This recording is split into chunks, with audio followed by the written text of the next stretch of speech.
Carrom ನನಗೆ ನಾವು ಚಿಕ್ಕ ವಯಸ್ಸಿಂದ ನಮ್ಮ ತಂದೆ ತುಂಬ ಚೆನ್ನಾಗಿ ಆಡ್ತಾ ಇದ್ರು. ಹಾಗಾಗಿ ತಂದೆ ಕಲಿಸಿದ್ದು ತುಂಬ ಅಭ್ಯಾಸ ನನಗೆ. ಕೇರಂ ಚೆನ್ನಾಗಿ ಆಡ್ತೀನಿ ನಾನು. ಯಾರು ಸೋಲ್ಸಕ್ಕಾಗಲ್ಲ ನಿಮ್ಮನ್ನ. ಆಡ್ತೀನಿ, ಚೆನ್ನಾಗಿ ಆಡ್ತೀನಿ.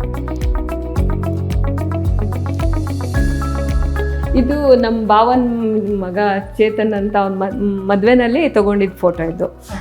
ಫ್ಯಾಮಿಲಿ ಫೋಟೋ ಚೆನ್ನಾಗಿತ್ತು ಅಂದ್ಬಿಟ್ಟು ಅದು ಫ್ರೇಮ್ ಹಾಕ್ಸಿದ್ದು. ಆ್ಯಕ್ಚುಲಿ ಇದು ಮಕ್ಕಳು ಪ್ರೆಸೆಂಟ್ ಮಾಡಿದ್ದು. ಓಕೆ, ಯಾವಾಗ? ಒಂದು ಆನಿವರ್ಸರಿನಲ್ಲಿ. ಸೊ ಎಷ್ಟು ಖುಷಿಯಾಗಿತ್ತು. ತುಂಬ ಖುಷಿ ಆಗಿತ್ತು. ಅದು wordings love makes a family, ಆ ಪ್ರೀತಿ ಅನ್ನೋದು ಎಷ್ಟು ಇದು ಅನ್ನೋದು ಅವರು ಅರ್ಥ ಮಾಡ್ಕೊಂಡಿದ್ದಾರೆ ಅಂತ ಖುಷಿ ಆಗುತ್ತೆ. Very nice, lovely moment. ಓ, ಅಮ್ಮನ ಮೇಲೆ ಕೈ ಹಾಕಿರೋ ಫೋಟೋ ಇದು. ಲವ್ಲಿ ಮೂಮೆಂಟ್ ಅಂತ. ಚಿಕ್ಕ ಮಗನ ಇದು.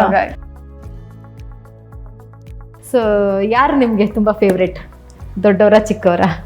ಇಬ್ರು ಫೇವ್ರೇಟ್ ಅಪ್ಪ ನನಗಂದ್ರೆ. ಎರಡು ಕಣ್ಣಲ್ಲಿ ಯಾವ ಕಣ್ಣು ಇಷ್ಟ ಅಂದ್ರೆ ಏನ್ ಹೇಳೋದು, ಇಬ್ರು ಸ್ವಲ್ಪ ಮುದ್ದು ಯಾರು? ನನ್ಗೆ ಆತರ ಏನ್ ಅನ್ಸಲ್ಲ.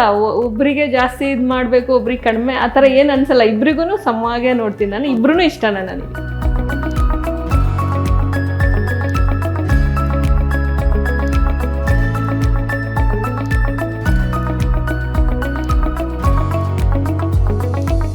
VIP ಗೆಸ್ಟ್ ಬಂದಾಗ ಇಲ್ಲೆಲ್ಲ ಪಾರ್ಟೀಸ್ ಮಾಡ್ತೀವಿ. ಸೊ ಜಿಮ್ ಈ ಕಡೆ ಬಂದ್ರೆ ಜಿಮ್ ಏರಿಯಾ, ಮಸಾಜ್ ರೂಮ್. ನಮ್ಮ ವೀಕ್ಷಕರಿಗೂ ಕೂಡ ಇಡೀ ಮನೆಯನ್ನ ನೋಡುವಂತಹ ಅವಕಾಶವನ್ನ ಕಲ್ಪಿಸ್ಕೊಟ್ರಿ. ಅದಕ್ಕೋಸ್ಕರನೇ ಈ ಸೆಗ್ಮೆಂಟ್ನ ಆ್ಯಡ್ ಮಾಡಿರ್ತಕ್ಕಂಥದ್ದು. ತನ್ನ ಜನನಾಯಕನ ಮನೆಯನ್ನ ನೋಡುವಂಥ ಅವಕಾಶ ಅವ್ರಿಗೂ ಕೂಡ ಇರಲಿ ಅಂತ. ತುಂಬಾನೇ ಥ್ಯಾಂಕ್ಸ್ ಮೇಡಮ್. ನಾನು ನಿಮಗೆ ಥ್ಯಾಂಕ್ಸ್ ಹೇಳಕ್ಕೆ ಇಷ್ಟಪಡ್ತೀನಿ. ಯಾಕಂದರೆ ನಮ್ಮ ಕ್ಷೇತ್ರದ ಜನ ತುಂಬ ಜನ ಬಂದಾಗ ಪಾಪ ಎಷ್ಟೋ ಜನ ತೋರಿಸಿದ್ದೀವಿ ನಾವು ಮನೇನ. ತುಂಬ ಜನ ಮನೆ ನೋಡಬೇಕಿತ್ತು, ಅವಾಗ ಬ್ಯುಸಿ ಇದ್ರಿ, ನೋಡೋಕ್ಕಾಗಿಲ್ಲ ಅಂತ ಎಷ್ಟೊಂದು ಸಲ ನನಗೆ ಊರಿಗೆ ಹೋದಾಗೆಲ್ಲ ಹೇಳಿದ್ದಾರೆ. ಇದೊಂದು ಸಂದರ್ಭದಲ್ಲಿ ಎಲ್ಲರೂ ನಮ್ಮ ಮನೇನು ನೋಡ್ದಂಗೆ ಆಯಿತು. ಅದು ಒಂದು ನನಗೆ ಸಂತೋಷ.